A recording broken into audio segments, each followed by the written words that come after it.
Sir Mastan Rao గారు, this is the second time high court ఈ Parakamani case విషయంలో కొన్ని రోజుల క్రితమేమో అధికారుల అలసత్వాన్ని, ఈరోజు టీటీడీ యొక్క ఆ కౌంటర్ దాఖలు చేయకపోవడంలో ఉన్న అలసత్వాన్ని ఈరోజు కూడా సీరియస్ అవడాన్ని మనం చూస్తున్నాం. ఒకటి, గత నెల సెప్టెంబరు 16 అని అనుకుంటా, అప్పుడు ఏదైతే ఈ పరకామణి వ్యవహారం హైకోర్టు సీరియస్గా తీసుకొని ఇమ్మీడియట్గా ఈ లోక్ అదాలత్లో 2023లో జరిగిన కేసుకు సంబంధించి ఆ చోరీకి సంబంధించి కేసుకి ఏ రకంగా లోక్ అదాలత్లో ఒక అగ్రిమెంట్, ఒక ఒప్పందం చేసుకుంటారు, అది చట్టవిరుద్ధం అని చెప్పేసి హైకోర్టు సీరియస్ అయ్యి ఇమ్మీడియట్గా వెళ్ళి సిఐడిని మొత్తం ఆ డాక్యుమెంట్స్ అన్నీ కూడా, పరకామణికి సంబంధించిన డాక్యుమెంట్స్, రికార్డ్స్ అన్నిటినీ సీజ్ చేయమంటే కదలకుండా కూర్చున్నటువంటి సిఐడి అధికారుల్ని 4 రోజుల క్రితం అక్షింతలు వేసిన ఎపిసోడ్ మనం చూసాం. దానికి వాళ్ళు చెప్పింది ఏంటి, అప్పట్లో సిఐడి ఐజీకి మీరు ఆ పని అప్పగించారు, కానీ ఐజీ అనే పోస్టే దాంట్లో ఎవరు నియమించబడలేదని చెప్పేసి ఒక లేమ్ ఎక్స్క్యూజ్ ఇచ్చింది.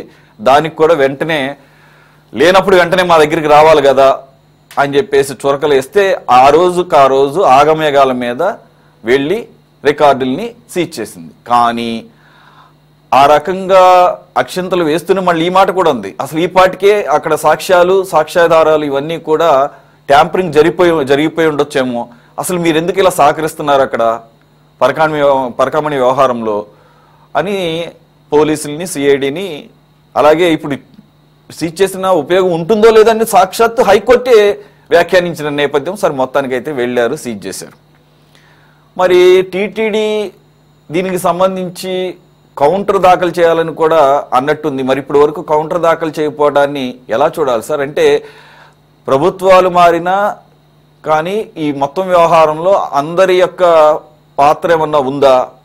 ఎందుకనంటే అటు కూటమి ప్రభుత్వంలో ఉన్నటువంటి పనిచేస్తున్నటువంటి ఆ సిఐడి పోలీస్ అధికారుల వ్యవహారం చూసినా, మరి సాక్షాత్తు కూటమి ప్రభుత్వం చంద్రబాబు నాయుడు గారు స్వయంగా ఏరికోరి పెట్టుకున్నటువంటి చైర్మన్ బిఆర్ నాయుడు గారి నేతృత్వంలో, అలాగే కింద ఉన్నటువంటి ఆఫీసర్లు, ఈఓలు కానీ వీరు కానీ, మరి కనీసం కోర్టు ఇచ్చినటువంటి వాటిని ఫాలో అవ్వాలి కదా.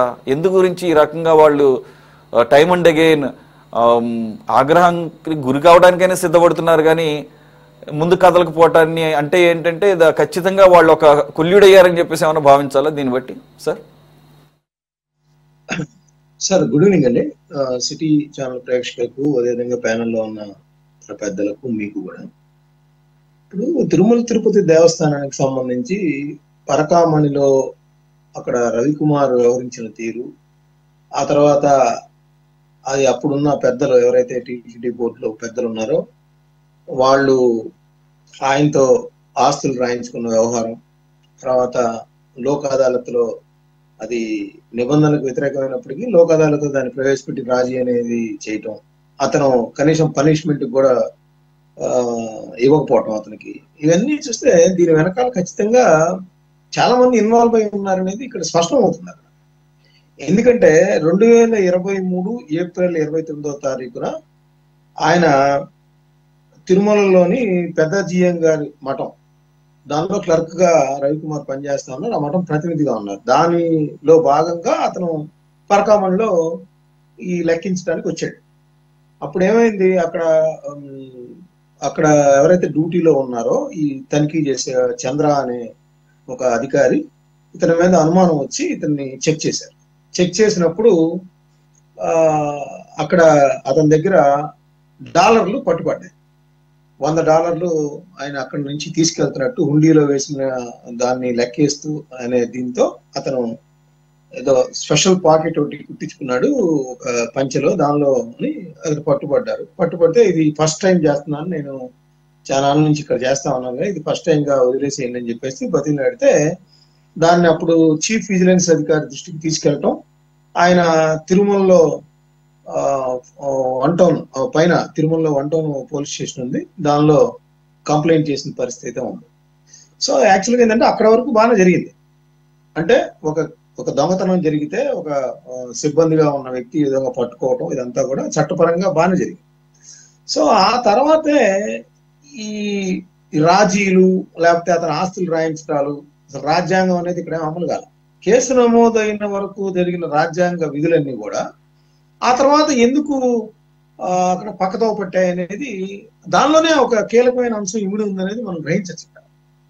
నిజంగా ఏం చేయాలి? కేసు నమోదైన తర్వాత పోలీస్ అధికారులు అది థెఫ్ట్ కాబట్టి అది $100 అంటే అక్కడ సిఐకా లేకపోతే స్టేషన్ హౌస్ ఆఫీసర్ ఎవరు ఉంటారో అతను దర్యాప్తు చేస్తారు. ఇంకా ఎక్కువ అమౌంట్ అయితే ఉండే కొన్ని ఇన్డెప్త్ వచ్చేసరికి అది డిఎస్పీ లేదంటే ఎస్పీ స్థాయి వరకు కూడా ఆ ఇన్వెస్టిగేషన్ లోకి వెళ్తారు.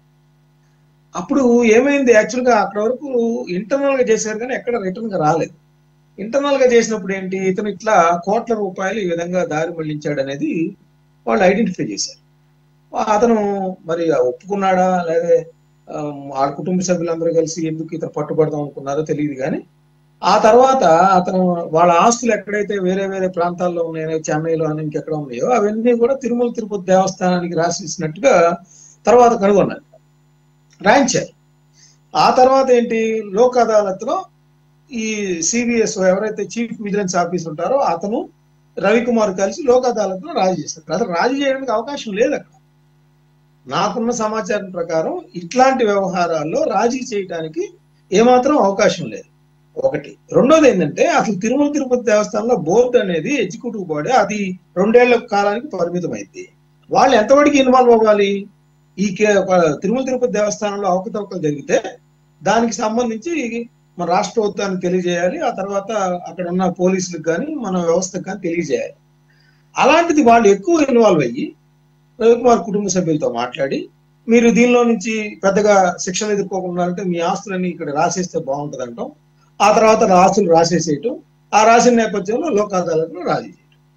సో ఇదంతా కూడా అక్కడున్న ఇప్పుడు మెంబర్ గా ఉన్న భానుప్రకాష్ రెడ్డి కోర్టులో వేసిన పరిస్థితి, ఇదంతా నిబంధనలకు వ్యతిరేకంగా జరిగిందని చెప్పిన పరిస్థితి. ఇప్పుడు భానుప్రకాష్ రెడ్డి గారే దీన్ని వెలుగులోకి తెచ్చిన పరిస్థితి అయితే ఉంది. సో ఇప్పుడంతా ఇంతవరకు బాగానే ఉంది. భానుప్రకాష్ రెడ్డి గారు ఇంకా దీనిలో ఎవరెవరు ఉన్నారన్నారు. భూమన కరుణాకర్ రెడ్డి గారేమో ఆయన కూడా అది మా హయాంలోనే పట్టుకున్నారు, హయాంలో పట్టుకున్నారు. అయితే మన చేతిలోకి చట్టాన్ని న్యాయాన్ని తీసుకోకూడదు కదా రాజీ చేయటాలు చేస్తా పోతే ఇక ఇప్పుడు మామూలుగా ఎన్నో లక్షల కేసులు సుప్రీంకోర్టు దాకా పెండింగ్ లో ఉన్నాయి. ఇట్లాంటి రాజీలు అయితే మొత్తం ఎక్కడికక్కడ 2-3 రోజుల్లోనే మొత్తం క్లియర్ అయిపోతాయి. పక్కన ఇప్పుడు వెంకటేశ్వరరావు గారు కూడా ఉన్నట్టున్నారు, ఆయన కూడా చెబుతారు అన్ని కూడా క్లియర్ అయిపోతాయి. ఇట్లాంటి రాజీలు సాయంత్రానికి జరిగిపోతాయి మొత్తం. నేననేది ఏంటంటే సరే ఇదంతా బయటకు వచ్చింది, హైకోర్టుకి వెళ్ళారు, హైకోర్టు కొంత ఇనిషియేటివ్ తీసుకుంది, ఇది లోక్ అదాలత్లో చేయటం నిబంధనలకు విరుద్ధం అని భావించిన తర్వాత సిఐడిని ఆదేశించి అక్కడున్న ఫైల్స్ కానీ అసలు ఎప్పుడు జరిగింది ఏంటి, ఏ ఆస్తులు రాయించారు, ఎలా దీని వెనకాల ఎవరెవరు ఉన్నారు ఏంటి, ఎందుకంటే అతను ప్రాయశ్చిత్తంలో భాగంగా అతను ఇచ్చాడనేది కూడా భూమన కరుణాకర్ రెడ్డి మొన్న మధ్య ప్రెస్ మీట్ పెట్టినట్టు కూడా చెప్పారు. ప్రాయశ్చిత్తాలు లేకపోతే అరచేతిలో కర్పూరం బిళ్ళలు వెలిగించడాలు, లేదంటే కొన్ని దేవాలయాలకు వెళ్ళి అక్కడ ప్రమాణాలు చేయటాలు అవన్నీ కూడా చట్టం ఒప్పుకోవు. చట్టం ముందు ఏంటంటే దాని సాక్ష్యాధారాలు, దొంగతనం, అక్కడ ఏం చేశారు, దానికి పనిష్మెంట్, శిక్ష, జరిమానా ఇవి ఉంటాయి. అంతేగాని మనం చేతిలో ఆర్తి కర్పూరం పెట్టుకోగానే మొత్తం మాఫీ చేయటాలు ఏమి ఉండవు. సో ఇక్కడ హైకోర్టుకి వెళ్ళిన తర్వాత తిరుమల తిరుపతి దేవస్థానం అధికారులు ఆ సిఐడి వాళ్ళకు అది టెక్నికాలిటీ, మీరు ఇందాక చెప్పారు ఐజీ అనేవాళ్ళు లేడు, ఐజీ లేకపోతే కన్సర్న్ ఎవరో ఉంటారు కదా, ఆ కన్సర్న్ వాళ్ళు తీసుకోవాలి. లేదంటే వెంటనే ఇచ్చేటప్పుడు ఐజీ లేరండి అనగానే ఒక లెటర్ హైకోర్టుకి తెలియజేస్తే వెంటనే కన్సర్న్ వాళ్ళని నియమించింది. సో అక్కడికి కొద్దిగా టైం తీసుకున్నారు. ఇప్పుడు కూడా ఇంకా ఆ ఫైల్స్ కానీ వాటికి సంబంధించి కానీ ఏమీ తీసుకోకపోతే ఏమని వార్నింగ్ ఇచ్చింది హైకోర్టు, మీరు 27వ తారీఖు లోపల కనుక చేయకపోతే 20,000 రూపాయలు మీకు కట్టాల్సి ఉంటుంది. అంటే అసలు ఒక కోట్లాది మంది మనోభావాలతో ముడిపడిన అంశం. అక్కడ ప్రతిరోజు నిలువు దోపిడీ సమర్పిస్తా ఉంటారు వెంకటేశ్వర స్వామి భక్తులు. సో కోట్లాది రూపాయలు అక్కడ వనగొడతా ఉంటాయి. వాటిని భక్తుల సౌకర్యాల కోసం వాడాల్సింది పోయి అక్కడ దోపిడీ చేస్తా కోట్లాది డాలర్లు అక్కడ ఆస్తులు సంపాదించడానికి దారి మళ్లిస్తా ఉంటే అక్కడ ఉన్న సెక్యూరిటీ సిస్టమ్, ఇప్పుడు అసలు అక్కడ రవికుమార్ అనే వ్యక్తి $100 సమస్య కాదు. అతను 30 ఏళ్ళుగా పనిచేస్తూ ఇన్ని కోట్ల రూపాయల ఆస్తులు ఎలా సంపాదించాడు, అసలు అక్కడ సెక్యూరిటీ విభాగం ఏం చేస్తుంది, సెక్యూరిటీ అంటే అప్పటి నుంచి ఉన్న సెక్యూరిటీ వాళ్ళందరి మీద కూడా వస్తుంది ఇది.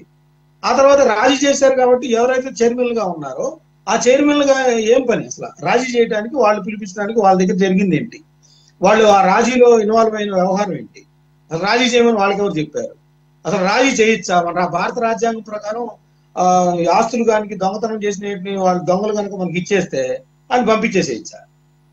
ఇవన్నీ ఇట్లా అయినా వస్తాయి. సో ఇవన్నీ వస్తాయి కాబట్టి అక్కడేదో ఇంకా అధికారులు మల్లగుల్లాలు పడుతున్నట్టుగా ఉంది. ఇంకా ఈ దర్యాప్తుకి వైట్ పేపర్ లాగా సహకరించాల్సిన అధికారులు ఈ విధంగా టెక్నికాలిటీస్ పేరు మీదో లేకపోతే సమర్పించడానికో జాప్యం చేస్తున్నారంటే అక్కడ సంథింగ్ రాంగ్ అనే అనుమానాలు కోర్టుకు కూడా వచ్చినాయి ఇప్పుడు. అందుకని కోర్టు ఆ విధంగా సీరియస్ అయిన పరిస్థితి అయితే మనం చూడాలి. నేననేది ఏంటంటే ఇటీవల కాలంలో తిరుమల తిరుపతి దేవస్థానం మీద వస్తున్న ఆ ఒక రకమైన ఆరోపణలు కానీ, అక్కడికి సంబంధించిన తొక్కిసలాట వ్యవహారం కానీ, లేకపోతే గోశాల కానీ, అంతకుముందు జెరూసలేం జగన్ గారి హయాంలో జెరూసలేం అనే చక్కట్లో ముద్రించడం కానీ, లేదంటే అన్యమత ప్రచారం కానీ, ఇవన్నీ కూడా అనేక మంది ప్రభుత్వాలు ఏవైనా కావచ్చు, మనం ఏ పార్టీని నిందించడం కాదు, తిరుమల తిరుపతి దేవస్థానాన్ని ఒక ప్రత్యేకమైన అంశంగా చూడాల్సిన అవసరం ఉంది. కోట్లాది మంది మనోభావాలతో ఉంది. ఇప్పుడు ఈ వ్యవహారంలో వైట్ పేపర్ లాగా ఇగో ఇక్కడ వీళ్ళు తప్పు చేశారు, ఈ విధంగా ఇన్వాల్వ్ అయ్యారు, ఈ విధంగా రాజీ చేయడానికి వీళ్ళు కారకులు, ఇదంతా కూడా ఈ విధంగా జరిగింది, ఇది తప్పు అని తేల్చి భక్తులందరికీ తెలియజేసినప్పుడే దీనిలో ఆ తిరుమల తిరుపతి దేవస్థానం బోర్డు యొక్క ఏదైతే ప్రతిష్ఠ ఇనుమడిస్తుంది. అంతేగాని ఇంకా మనం దాచిపెడతానికో ఇంకేదో చేయటానికో గనక ఇక్కడ గనక అలా వ్యవహరిస్తే మాత్రం ఖచ్చితంగా ప్రభుత్వ ప్రతిష్ఠ కూడా దీనిలో ముడిపడి ఉందనే అంశాన్ని తిరుమల తిరుపతి దేవస్థానం బోర్డు అధికారులు కూడా గుర్తించాల్సిన అవసరం. అధికారులు కావచ్చు, ఇప్పుడు ఎవరైతే ప్రజాప్రతినిధులు అయితే రాజకీయ పునరావాస కేంద్రంగా మారిపోతుంది కాబట్టి ఇంకా వచ్చిన వాళ్ళందరూ ఈ విధంగా వ్యవహరిస్తారు, భక్తులు కూడా అనుకునే ప్రమాదం కూడా ఉంది. సో దాన్ని ఖచ్చితంగా దీన్ని వెలికి తీయాల్సిన అవసరం ఉంది. ఏదైతే హైకోర్టు ఏదో ఆదేశాలు ఇస్తుందో దాన్ని త్వరితగతిన వాళ్ళందరికీ అప్పచెప్పేసి ఆ ఫైల్స్ కానీ వాటికి సంబంధించి కానీ, అసలు ఇదే కాదు గతంలో పింక్ డైమండ్ అన్నారు, అది తిరుమల తిరుపతి దేవస్థానంలో ఆ రమణ దీక్షిత్ గారు కూడా పింక్ డైమండ్ ఉందన్నారు, ఇప్పుడు లేదని తెలిసారు. ఏంటి అసలు తిరుమల తిరుపతి దేవస్థానంలో ఉన్న వ్యవహారాన్ని ఇట్లా ఆషామాషిగా ఎందుకు తీసుకుంటున్నారనే వ్యవహారం కూడా తేల్చాల్సిన అవసరం ఉంది. 2 కోట్ల రూపాయలు ఆ పింక్ డైమండ్ దర్యాప్తు కోసం అక్కడ వెళ్ళి కట్టిన పరిస్థితి ఉంది. పరువు నష్టం దావాని ఆ భక్తులు సమర్పించిన వాళ్ళు 2 కోట్ల రూపాయలు ఇప్పుడు దుర్వినియోగం అయినట్లు లెక్క.